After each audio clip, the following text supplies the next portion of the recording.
how could it be possible that the emotion of death is higher,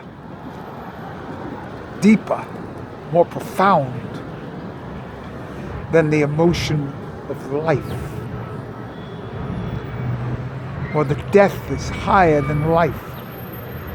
Remember, there's the Eitz of Etz Chaim, the tree of life.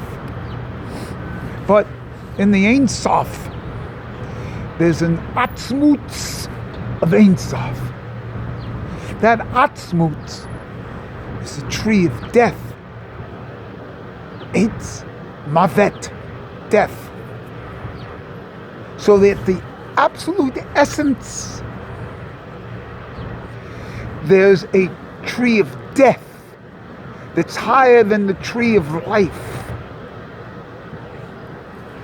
Now, is that different or much more different than the depiction of the death instinct and the life instinct of Freud, and the concept of the thanatos and of the eros and the life instincts of the eros? And in his book Beyond the Pleasure Principle. So could this concept that we're avoiding, this death instinct, be of a higher source, and death itself be of a higher emotion and a higher experience than the life instincts?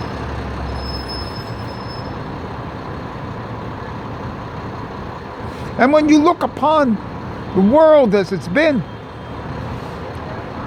the way doctors are involved with death, the way soldiers are involved with death and war, how plagues and disease and holocausts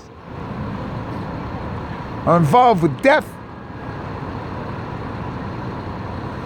someone has to come and examine this emotion of death, of mavet, of atz mavet, of the atzmut, the death instinct, of the highest level of the essence of Ein Sof, the atzmut of Ein Sof, the sixth level, beyond the Yehida.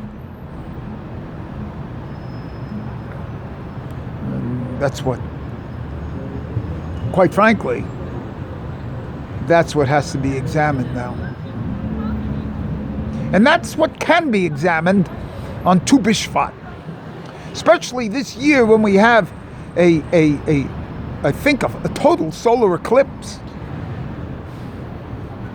Or some lunar eclipse. There's an eclipse, a total. And we can examine that atzmut, that tree, the tree of death, the eight moots of the death instinct, and the tree of Tu B'Shvat. Don't avoid it.